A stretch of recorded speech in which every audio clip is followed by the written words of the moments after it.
they say our dollar leaves now within a few hours. Yeah. We stay in the community a few hours. Where back in the day, we stayed in the community 3 years. Crazy. So, one of the things I wanted to ask y'all is, as we progress, and I gave just this quick little timeline, and a lot of times it's to give people a little homework assignment. Yeah. It's kind of like you don't want to give them everything. Yeah. You just want to give them something to spark that thought. Yeah. Mm-hmm. Yeah. As we progressed as black people, and in this middle class, and then of course us being denied loans for mortgages and to start up businesses, which extended the racial wealth gap even more, because they had certain banking acts that still, it was supposed to benefit us. They had like the Banking Act of 1933, 1935, but we were still closed out. Yep. But once we get our foot in the door and we become this middle class, bourgeois, quasi elite group of black people, and as we progress and we look at what's going on now, are we replacing white capitalism with black capitalism? Season 2 of Gentleman's History Hour is sponsored by HueRepublic.com, HUERepublic.com. Go to HueRepublic.com and get the latest colors to rep your hue. Gentleman's History Hour, Season 2. Ladies and gentlemen, welcome to Gentleman's History Hour. I go by the name of Equality. Hey, it's Rob J10X. And today we got a special guest. We got the voice of the people, Mr. Elder Voice. How you doing, my brother? Peace, fam. Hey, you fam now, man. Yeah. We had the episode on the HBCUs versus the PW, not verse, but comparing the HBCUs and the PWIs and the graduates. But today we doing all black everything. Yeah, there we go. There we go. Talking about my black business, your black business. Yeah. We just gonna first start with some good history, man, and work our way up. That's how we like to do with these topics, man. Start bless them with a lesson. Foundation. You know what I'm saying? We gonna bless them with a lesson and build up. Because it started with a conversation. Yeah. So, started with a conversation. Just, and I'm not an expert on this. I know it's business owners that's gonna watch this and they're gonna critique this and say, you ain't never owned no business, you can't critique. Yeah. But from the historical standpoint, we just want to give context, lay some context to how black people are like, the second most millionaires in the United States right now? We are. And I got to do a small rebuking, man. All right. I've been really intentional about embracing our dominion. You say you're not an expert, man. I say, man, you the chosen one, man, to deliver this information to people. So I ain't no disclaimers. Hey, there's nobody more qualified to speak on this than you, man. So all right. Hey, the bar has been raised, man. the standard. Yeah. So a lot of times we have moments where we romanticize history. We have and we talk about people that came throughout history and accomplishments that they made. But one thing we tend to leave out sometimes is the economic side. We know about, we can rattle off the names. Oh, Martin Luther King, we can say Malcolm X. Yeah. We can say Marcus Garvey. We can name these names, but if you start asking people what was the economic component behind it, outside of just the philosophy, the economic component. And just for our conversation today, I want to start with Marcus Garvey. Let's go. Let's do it. We'll start 1920s, work our way up. Yeah. Right? And the reason why I'm starting with Marcus Garvey, because Garvey mobilized a lot of people in Harlem. He had the UNIA. Yeah. So with Garvey, one of the things when we talk about what's the UNIA? The Negro Improvement Organization. Yeah, the United Negro Improvement Association. So with Garvey, it was estimated at one point that he had $1 million from black people, just mobilized $1 million. We talking about the 1920s. So you do the inflation on that. And we talking about organically, just mobilizing people in Harlem. Yeah. A man that came from Jamaica, coming down here initially to meet with Booker T. Washington, around 1916. So around 1920s, you got this mobilized group of people in Harlem. He got his organization. Estimated $1 million. What did Marcus Garvey do? He went and bought some ships. Cause he was labeled them the Black Star Line. Ships. The goal of having those ships was we going back to Africa. Nas and Belly. Yeah.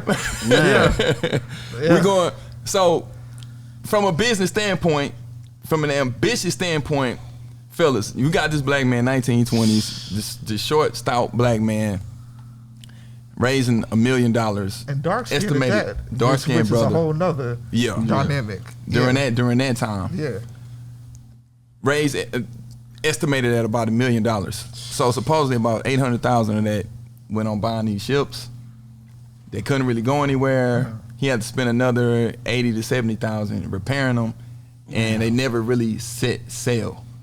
Garvey himself, as history would show us, never set foot in Africa, even though his vision and his dream was for us to go to Africa. Right. So just starting from an economic business standpoint, you mobilize, you got all of that money. Yeah. And your ambition was to buy these ships. So your business sense, as Du Bois would say, he was an incompetent businessman. And they had their rifts, and Du Bois later would live to be an older gentleman. A lot of the other guys died. They didn't live as long as Du Bois. So he did come to terms with some of the mistakes that he made with his critiques on Garvey and with Booker T. Washington. Yeah. But I think that was a valid point. Yeah, I was like, that's, but one of the things you taught me, man, was like, don't apologize for things that you don't feel like were wrong. Yeah. And that seemed like a valid critique, right? Yeah. And when you do the knowledge on Garvey, and this is not a throw Garvey under the bus for the Garveyites that may still be living and still be around. This is just us as students of history looking at the good that people brought, looking at the mistakes that they may have made as we work our way up and we start talking about business and philosophy and economics. So you mobilize, you got $1 million from all these black people, and you had this ambition, but you didn't have the proper business people around you. And when you start studying the history, that's what you learn about Garvey. He had the capital was there. Just didn't have the right business. And the vision. He had a great vision. Like his whole vision of what he wanted to do, which was like, hey, America don't want us. They constantly mistreating us. They done screwed us after slavery. They done screwed us doing Jim Crow. They lynching us everywhere. They doing this, do that. You know what? Let's go back home. Yeah, the philosophy. The philosophy and the vision was great, but the execution was poor. And you know what? This is something that's continuously plagued our people since then. I mean, what's our man? What's his name? I got one while you think about it. PhD dude got the money for the school. Umar, yes. It make me think of Umar. Vision good. He'll feel good being in a conversation with Garvey. Umar watching this smiling right now. They said Garvey didn't mention me. Hey, you know he come with a diss track for us next, but no, like the vision. When you listen to him talk about the vision for school and whatnot, it sounds great, but he got the money and people like, where to school? It's the economic philosophies, man. Live all the way live, I bet you never knew that Houston, we in the house. So where we from, Houston. This is Flash Gordon Parks, you're listening to Soul One, peaceofmind.com.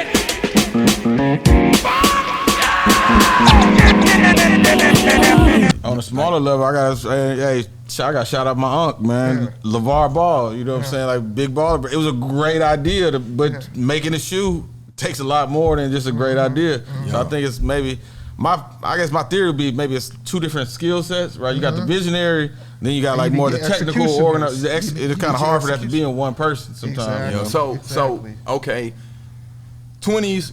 Moving up into the 30s, Great Depression starts to happen. Around 1929, getting into the 30s. What happens in 1930s? We get FDR. Franklin Roosevelt becomes president. He creates what he called the New Deal to get us out of this this Great Depression. A lot of federally funded programs. Now, one thing that it did do was it enabled a lot of black savings and loans banks. Okay. That will come in the 40s. Yeah. So you got the New Deal of the 1930s, which springboarded, and you know, people have their philosophies. We ain't gonna get too deep into the New Deal and discussing all that, because we got a lot of ground to cover. But working our way into what a lot of people would call the post-World War II, the 1940s, and looking at, okay, where were black people at in that situation? Coming home from the war, you got a family, you come home, you can't go get a house, you're being denied loans to get a mortgage. Yeah. So now, 1944, 1948, we get the emergence of some of these banks. I'm gonna go to my phone. Yeah. Just to show, we like to show the importance of having knowledge right in front of your hand. Yeah. So the Carver is ironic. They had these banks named after George Washington Carver. So the Carver Federal Savings Bank was in 1948. So this was in Harlem. It's considered the largest black-owned financial institution in the United States. Okay. And it has a holding company. So they are there to help homeowners obtain their first mortgages. Okay. Now, keep that thought, right? Prior to them, this was about 1948. And I'm just picking out two. Yeah. These aren't the first. Right, So right. for all the people that's watching it. Then we had the Carver Savings and Loan Association, which is around 1944. Both of these after World War II. Yeah. Black soldiers coming home. Hey, determine now for this one, it said the black soldiers came home back to North Omaha. This is Omaha, Nebraska, of all places. Okay. So you got to think, you can't get a loan to get you a mortgage to go and finance, get you a house, right? So this was started, and I'm just kind of going over this real quick, just to give the people that's watching and the people that's listening a nice little timeline of going from the 20s, the Great Depression of the 30s, post World War II in the 1940s, and where black people stand. And that bank in Omaha was started by a doctor and a lawyer. Yeah. So this is black people starting these institutions. Yeah. And the reason why I say that, because as we lead into the 50s and the 60s, we get this emergence of the middle class, which is bourgeois, And the black bourgeoisie Anglo-Saxons. That's class. the thing Hell said. Yeah. So now we're getting into around that civil rights era, the 50s and 60s, the civil rights era. Now you got more black people going to college. Remember, this is post-World War II. More black people going to college. More black people are able to get loans. Yeah. And more black people are able to get homes. Now that's this whole middle class. The 50s, 60s generation considered kind of carving black people out into that middle class society.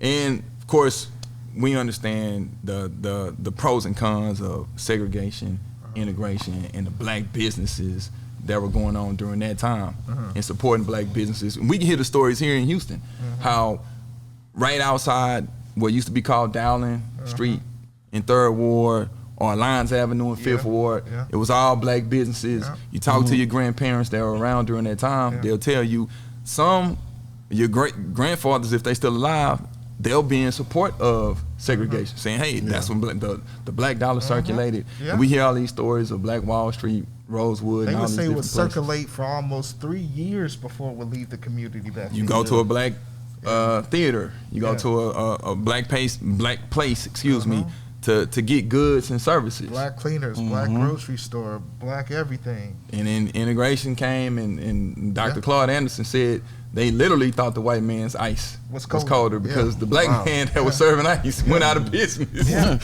No, that's real. So- and now our dollar, they say our dollar leaves now within a few hours. Yeah. We'll stay in the community a few hours. Where back in the day, we'll stay in the community 3 years. So, you know, one of the things I wanted to ask y'all is, as we progress, and I gave just this quick timeline, and a lot of times it's to give people a little homework assignment. It's kind of like you don't want to give them everything. You just want to give them something to spark that thought. As we progressed as black people, and in this middle class, and then of course us being denied loans for mortgages and to start up businesses, which extended the racial wealth gap even more. because they had certain banking acts that still it was supposed to benefit us. They had like the Banking Act of 1933, 1935, but we were still closed out. Yep. But once we get our foot in the door and we become this middle class, bourgeois, quasi elite group of black people, and as we progress and we look at what's going on now, are we replacing white capitalism with black capitalism? Not necessarily, and you know, there are pros and cons to capitalism. You can argue the good and the bad. True. But I'm just saying, for us, are we, and maybe, I'm trying to think of an example of, like, let's just say, you know, and I hate to beat up on hip hop, but a lot of times we say, okay, this person became a billionaire. Yeah. He's the ultimate capitalist. Yeah. Okay, so he became a billionaire, or he acquired an alcohol company, or a weed dispensary or whatever. So it's almost like Yeah. and So how instead you of- make your money is how you make your money. But the capitalistic aspect of, hey, profiting off of, I always use the phrase, hey man, hey, don't buy the white man's death and destruction. Buy my death and destruction. I'm black. Yeah. I think the black version might be something worse. Yeah. You know, when I Yeah. think about it, because at least with the white capitalism or whatever, we don't view anyone's success as, hey, we're good because there's a chase. Yeah. You know, but there's the black capitalism has this whole, which, you know, I say, like, I'm not from the whole school of one of us make it. I'm from the what's in it for me tribe. You know, so I think black capitalism, in a lot of ways, I mean, it has some more. I'm not gonna say it's worse, but it has some dangerous elements in it because we have a lack of accountability towards, you know, our dollars once we give them to black people. Like we don't ask for anything in return. We think you being black is enough reason for me to. And another quick example, I'm gonna throw it out here, is and maybe and I don't know how it goes with other cultures or other ethnicities, but black people celebrate like, man, he became a billionaire. I'm like, what they got to do with you? Right. How did Like, that I don't know trickle if white people sit and say, this person became a billionaire, let's celebrate that. Right. Or maybe we just so used to not having shit for so long, we just happy that somebody look somebody. like us. So Puffy or Jay-Z or Dr. Dre, and we say, man, they became a billionaire. Oh man, I'm like, nigga, you broke. You got a light bill to pay. Yeah. And it'll even be different. It'll be something to celebrate to me if you like, oh, this person became a billionaire, and you see how that money is benefiting other black people. So the thing about the reason why white folks don't celebrate that, because the reality is when a white man become a billionaire, where does he live? Probably lives In a secluded neighborhood. Yeah. Well, he has multiple places to live. And his main residence, what's the racial demographic of that area more than likely? More likely, white man gonna live He wanna around be white around his people. people. He want to be around other people that look like him, right? Yeah, and they they have social the status same like tax him. bracket. Yeah, Thank you. When we get rich, where do we live? around white people. We know the podcast. Yeah. So that's where the problem lies. Is when they get rich, they live around what they own, they spend money with they own, and they dollars continue to circulate within their own. They give money back to their institutions. They do all these different things with their own. When we get money, we move around them. The money don't circulate around us. A lot of times we don't give back to our institutions. And then, you know, then we wonder, then we talk about how bad the community is. Well, we got to be fair though. We got to, because like just compare apples to apples. Let's say a white person was from in Prince George, which I think is known as like the most affluent black city. Prince George's County. Yeah, Prince George County area. So let's say you're a white person. All the slums in Prince George was white neighborhoods, right? The trailer parks and all of them. All the wealthy neighborhoods was black for the most part. If a white person from the slums came into some money, you think they're gonna build a mansion in the trailer park, or they're gonna go live around these Negroes? No, they gonna go and find the wealthy white neighborhoods and they gonna move there. But I'm saying, do we have wealthy black neighborhoods? I guess is what I'm saying. Like we do have some really, like, just think about it, Houston alone. All We right. got Third Ward on the south side. On the north side, we got Riverside Terrace, Third Ward on the south side. On the north side, we have Shepherd Park Terrace, which is a pretty much all black neighborhood, always been pretty middle class to upper middle class blacks. I mean, you have it on both sides. And then if you go to suburbs, like the neighborhood you said you grew up in, Yeah. it's mostly middle class blacks, right? yeah, but that Hunter's ain't Glen and all that. It's middle class to upper middle class. You don't blacks. work all your life to live in Hunter's Glen, we man. wanna No, show- but I'm just saying. Is it a crime rate neighborhood? I mean, No. it But ain't, we wanna- it ain't hey, Bompton, but it's I gotta It's cap. two-story When I get house. my money, Yeah. I gotta cap. yeah. That's the problem. When I get my money, I gotta show you I'm not like you anymore. Yeah. Because now I'm aspirational. With black people, we put Yeah. a lot of stock into aspiration. Yeah, I feel that. Influencer houses. I aspire to be like such Yeah. and such. I Yeah. aspire to be like this person. Because a lot of people say support black businesses, man. Yeah. Support black businesses. Yeah. Is there a line? And I'm, this is me just asking y'all Let's y'all do the opinion. math. A Let's line do the between math. black business and black ownership. Is there a difference? Yeah, for sure. Yeah. To me, a black business is just something a black person owns. Well, that's Well, I mean, that's a black ownership. I'm sorry. Mm-hmm. It's just something a black person owns. Where a black business is a place where it's not just a black owner, but they also hire black and they make products for black people. See, a black business, a black ownership, you don't have to necessarily make products for Mm-hmm. black people or that's your target audience. You can make it for anyone, but it's just a black person that owns that business. What if not a I'm black frying business. chicken? What, Yeah. but a fried chicken, I'm making fried chicken for whoever eat fried Right. chicken. So what would Right. that make me? So you be a black business owner. If I But okay, it's like you don't necessarily have a black business unless you're hiring black people. Your target audience is black people. You know what I'm saying? I got a good one for there's a you. difference. All right, let's say okay. If I own 10 Popeyes, I own 3 in 3rd Ward, 5 in 5th Ward, 2 in Pearland. I employed 80% of black high school kids. Yeah, I pay that's a 50 black cent. business. I pay 50 cent higher an hour than all the other Popeyes, right? Yeah. Is my Popeyes a black owned business? Yeah. You're the first person I ever heard answer that like that. Yeah. You're the first person. Really? Yeah, you're the first person I Because ever heard. even though Popeyes was started by a white person, it's a white family that owns Popeyes. I know a Yeah. lot of people don't know that. They think Popeyes is a black business. No, man, if you think Popeyes a black business, man, kill yourself. Man, you'd be surprised. Marketing, That's a lot- man, it's- that's it's a- the- yeah, because the the way they marketing market behind it. themselves. Oh, for real? Think about Okay. it. It's a black woman that they use yeah, for their Louisiana. Wow, marketing. okay. Yeah, so a lot of people think Popeyes is a black-owned business, but it's not. I know we just crushed some people saying that today. But if you you can own franchises Yeah. within Popeyes. So the franchisee would make it a black business in your. What 'cause about if if you you're the think that would be a black franchisee, business? You own that franchise of Popeyes. Yeah, I look at it sometimes with me. I look at it like on a level of home ownership, right? Mm-hmm. You don't technically own it until you pay off Right. the debt. Yeah. You the only one see it So- like that. You leasing it. Hey, you he get a a- real peers No, right that's there. real, though. You get it. You say, man, you don't own that house until you Nope. pay off that note. Nope. Yeah. Because you're in debt. You leasing to own, basically. Yeah, you're- essentially.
Understanding as black people getting into the depths of not only just owning it in face, Yeah. Yeah. You know, it's kind of like when you watch Boomerang, they It's had not Lady being- Eloise, yeah, and then it's not she was being just intentional. she's the face of the product, and they're like, Yeah. oh, she don't have. Yeah. Because now, of course, they can have boards, they can have stakeholders. It's like when Jay-Z had the title, they showed the picture, and it was like half of the staff looked like some white folks, some Scandinavian white people or whatever, you know. Yeah. But he was like, yo, purchase my black product. It's my face. So sometimes we get tricked into the marketing of the face of a product.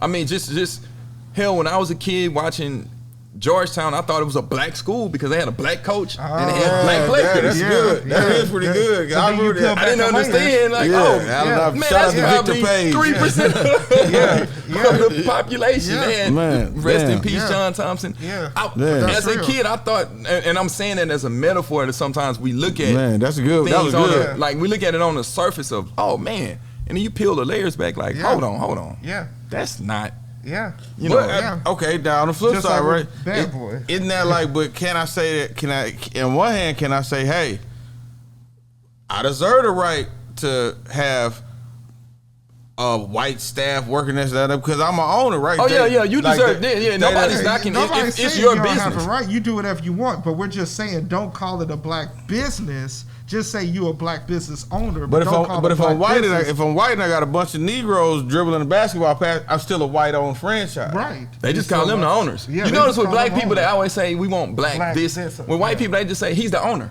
They don't say the black owner. They just say he's the owner. Yeah. Yeah. Okay, I see what you mean. It's so, but we have to establish that because we're in a different position than they are, and I think, like for instance, there's a school, I won't say the name, but there's a really cool school that opened up in the city, and the woman that owns it's a black woman, and the school sound phenomenal. I was looking into it. I'm like, man, this is a cool private school. It's small. You got all this cool stuff they doing with art and this and that. And I'm like, man, this sound. I'm thinking it's a black school. It's a black woman on the front. She the founder of the school, blah, blah.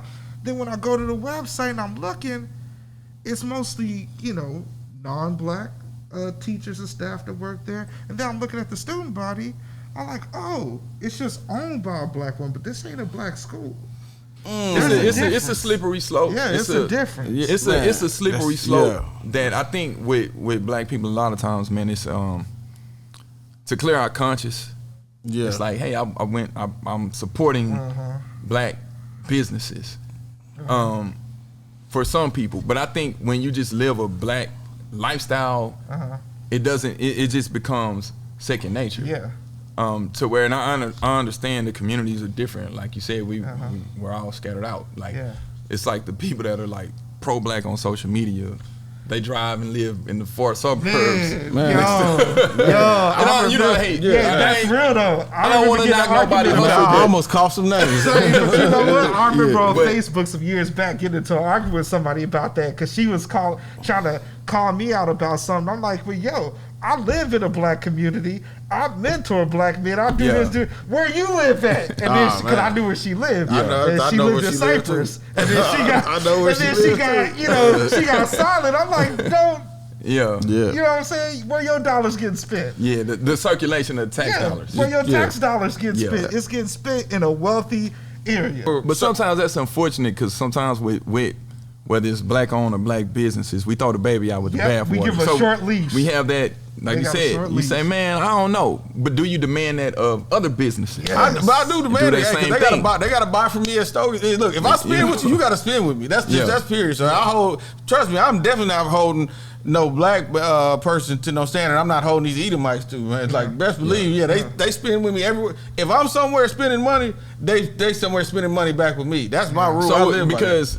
But a lot of us don't live by that. Because I also look at it like this. I don't just support. I don't abide by the. I'm just rooting for everybody just because they black. Yeah.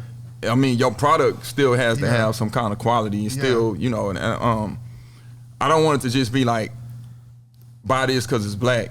Yeah. No, I want to buy it because it's good. Yeah. It's something that's like when I go to the movies or when I listen or whatever. I'm basing it off, do I like it first? Yeah. Because I don't want to feel like I'm just supporting something just just because then it's like I'm just doing some charity work, and it really doesn't benefit. Hey, but is that wrong to be like, hey, nothing's wrong with that like, either. what's in it for me? Like, what if, hey, look, you go to business, and let's just say, hey, some kids in your community having a robotics competition. You go to a business you support, they don't support the competition. Hey, is it wrong for being like, hey, if y'all can't support the competition, you can't have my dollars? Or no, that's fair. That's fair. But I'm just saying, be like that across the board. Don't just be like that when it comes to black folks. Okay, I feel that. Be like, and a lot of times we're not like that because, once again, aspiration with black people. The people that preach black this, black that, as soon as they get money, everything that they talk about is European inspired. Yep. That's a good one. That's even when they go vacation, they say, "Hey, it's rare you hear black folks say, hey, you know what? When I get money, I'm gonna go to Ghana, I'm gonna go to Nigeria, I'm gonna go to." They say, "Oh, I'm gonna go to Italy, I'm gonna go to Tulum, I'm gonna go to." Yeah, well, you know what I'm saying? It's the marketing. It's marketing. Yeah. It's marketing. The marketing is even in America at a certain point, rappers start saying, "I'm driving foreign." Yeah. So, once again, the aspiration of it. Even with Asian culture, a lot of times, you'll see, I'll see certain rappers and I'm like, man, y'all promote Asian artists. Y'all damn near support Asian culture more than finding, black artists. And sometimes it takes them a while because I understand, with capitalism and how it works. And aspiration is like, oh, I want to show people that I got some money. A lot of times to show people that I got money, it's not going to be, now it's beginning to be a lot more open, but in the past, you didn't hear rappers, entertainers making reference to making it seem like having something black was just as important as having something Italian. I feel you on that. Hey, not or having something German engineered. That's real. Hey, I ain't trying to be petty or nothing, but just from my personal belief, with this being the soil that we from, hey, Ghana ain't my soil, so I don't care if you go to Ghana or Germany or wherever. It ain't that much of a difference. But even if it's not your soil, you have an ancestral link that is. to it. That's your so soil. Why would you? Bro, I feel like I was here, bro. But I'm saying, like, if you are here, but what we're saying is, if you have a chance, you can go. It's your money. My thing, when it's somebody's money, I don't tell them what to do with their money. Yeah. Sure. But I think the thing is, a lot of cultures, especially in the Jewish community, they're not gonna let their kids grow up and forget the history. Okay, I feel you on that. So if your kids, you like, hey, we're gonna go, we're gonna go here, go there, so they have a sense of pride. Yeah. So it doesn't seem like I come from a time when you call somebody African, it was fighting words. Yeah. African booty scratcher, this and that. It was no sense of pride in that. No pride. But it's like spending money in Africa, circulating dollars. Any We're not different talking about spending money there. We're just saying the idea saying the mindset. And even with spending money, the idea of, hey, if you're gonna promote certain things, if you're gonna post pictures of all your trips going to all of these European countries or South American countries, but then on Kwanzaa you want to put on and you want to dress as if you went to Ghana. I can deal with you pick and choose like. Be consistent. Yeah, like it's not a Halloween costume when you could take that same money and go somewhere else. Or if you going, you ain't posting no pictures of it. Look, Ghana been begging for us to come. Well, you got dual citizenship. Yeah, they like, yo, you come, be here for 2 years, you can get citizenship. Like, and that's just one. Africa is a huge continent. And sometimes you need to go. Sometimes you need. I understand. Sometimes you need to go to break certain misconceptions. Yeah. It's just like there are certain people that they have a misconception of black people here in America that are from other places. Then they come here and they just think, oh, we just some ignorant black people that they can run game on. I ain't gonna lie, my heart has been hardened towards the people across the pond. I don't know, they might be some nice people. My heart done got hardened. I feel like this the soil here, but I'm willing to. But there has to be some there has to be some point of unification. There has to be. Because when it's time, like I gotta know that this person is on my team. Yeah. You know what I'm saying? No matter where they come from, we have a certain embedded culture. I wasn't like that in college. In undergrad, I had a certain love, but I was meeting more people too. We was going through something. I had my room.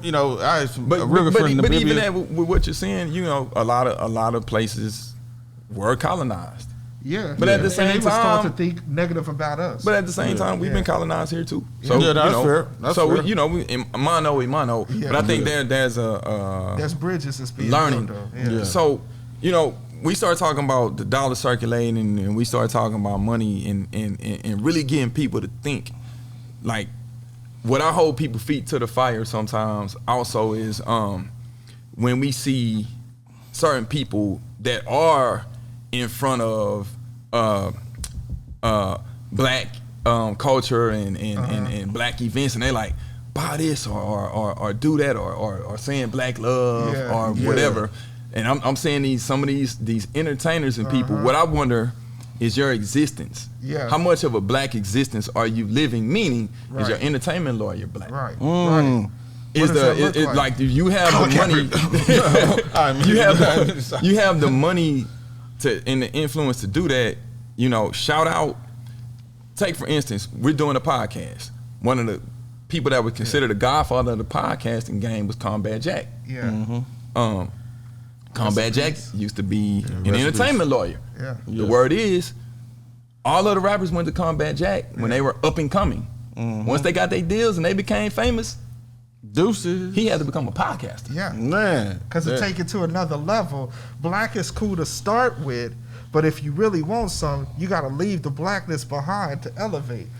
And you gotta have trust in. I don't black believe people. that. Let me say, I don't believe that that's a mindset that people have. But then you have to have a trust in black people in understanding, like, okay, like we say, trust black women, trust black people. There are competent black doctors, lawyers, architects, engineers, tech people in the tech world. First, we gotta have that understanding of like, okay, I trust black people. Man, I got so much pushback on our IG page when I posted, which I felt like was a valid point. When Emmanuel Acho pointed out, like, Brian Flores, you're suing the NFL for discrimination, and you're using a firm that has 19 white lawyers and no black partners and no like. Yeah, because that money, because now you're paying for those kids, those lawyers' kids' education. Yeah, but hey, I was the bad guy for that. You know what I'm saying? Because people get caught up in the emotionalism and stuff, and they don't critically think behind it. They just see, the face of it. And then you say, why couldn't you get a black firm to do that? Yeah. But you know what ESPN is doing on the flip side? They'll go get Angela Rye to sit on TV to show, hey, but they owned by Disney. Yeah.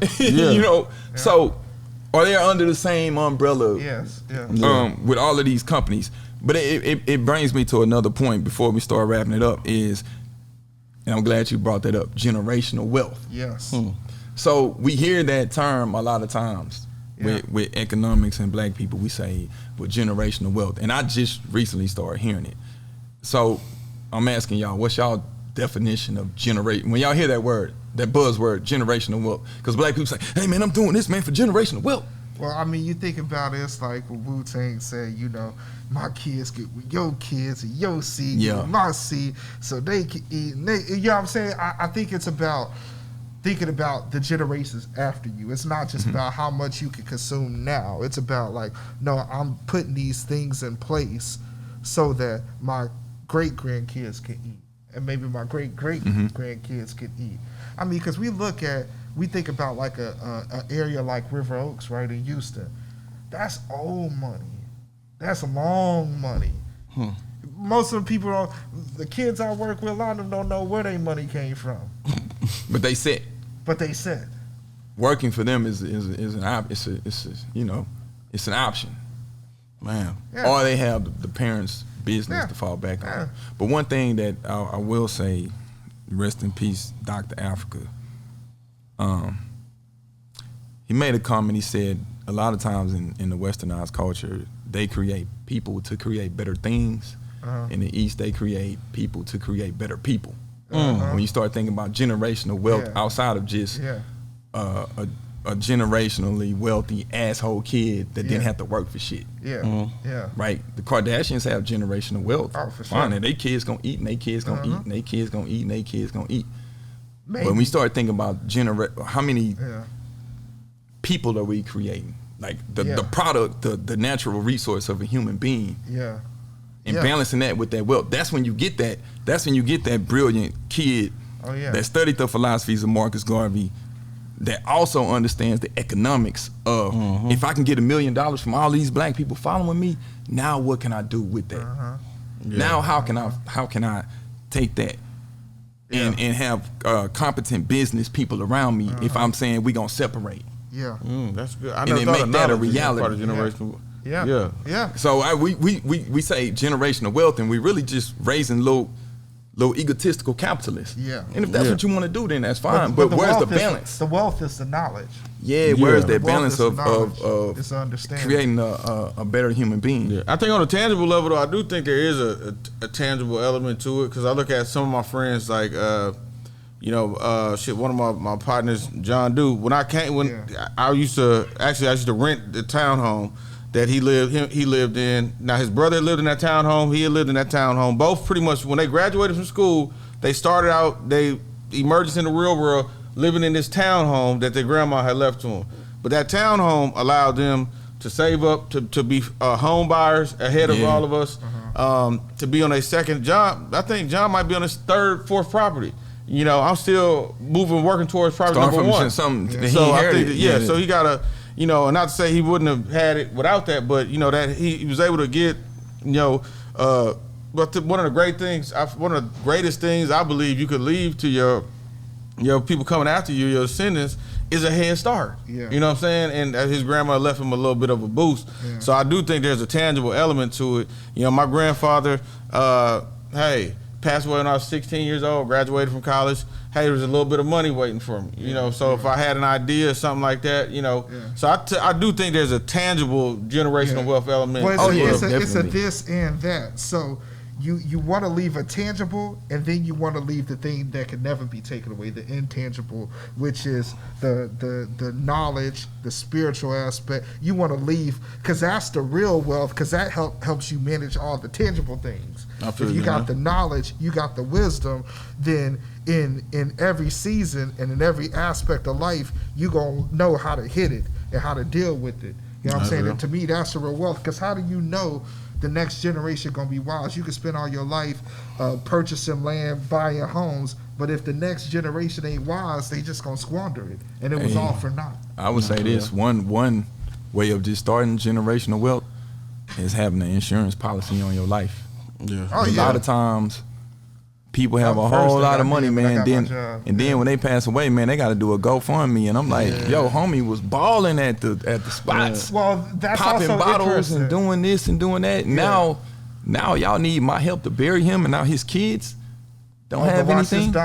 Sometimes they do have life insurance, but it takes a while for you to get that. There's a difference between life insurance and burial insurance, and that's what a lot of people don't have. It's the burial insurance. They might have the life insurance. Well, all of it. I'm just saying life insurance. Some insurance, and thinking about if you have kids, and even if you don't, what happens after you? Because one thing that I know white people care about is their legacy. So speaking of that, I told somebody gave me wisdom, my older cat. He was like, don't wait till you die to leave your kids an inheritance. Why don't you leave it to them now while they're here so they can see it? So when I thought about that, I'm like, damn. So my wife and I, we intentionally want to live in a black community, so we do, but we also want to spend less on a home, because we knew we want to invest in our kids' education. Our kids go to private school. You know what I'm saying? And, we invested in their education on that tip. And then my son, he has a private tutor, so he ain't even in school yet. He's one-on-one with a private tutor every day, because we like, if we could invest in them now with the education, nobody could take that. It's a balance, man. It's generational. We decided instead of flossing and living in Pearland, Sugarland, and Woodland. Health is wealth. Hey, Mark Zuckerberg, dad was a dentist, had a computer programming coach coming over every day. You know what I'm saying? Hey. Yeah, that's the wealth. You know what I'm saying? That's the wealth. But hey, fellas, man, it's been a enlightening conversation, man. Hopefully this has inspired people critically think about things, don't just judge things on the surface, man. So, I forgot to say this at the beginning. I always forget to say this at the beginning, man. Subscribe. Hit the like button, man. Let the knowledge circulate. You know how we say the dollar circulates? Yeah. Let's let the knowledge circulate at the same rate that the dollar needs to come and start circulating in our community. I want to say thank you, Elder Voice. Yeah, man. Hey, dog, I was glad to see you, 10X. Hey, man. Man. Hey, support each other. Love, peace. Gentlemen's History Hour. Peace. If you're watching this on YouTube, man, hey, y'all, hit the subscribe button. Hit the like button. This is Gentlemen's History Hour.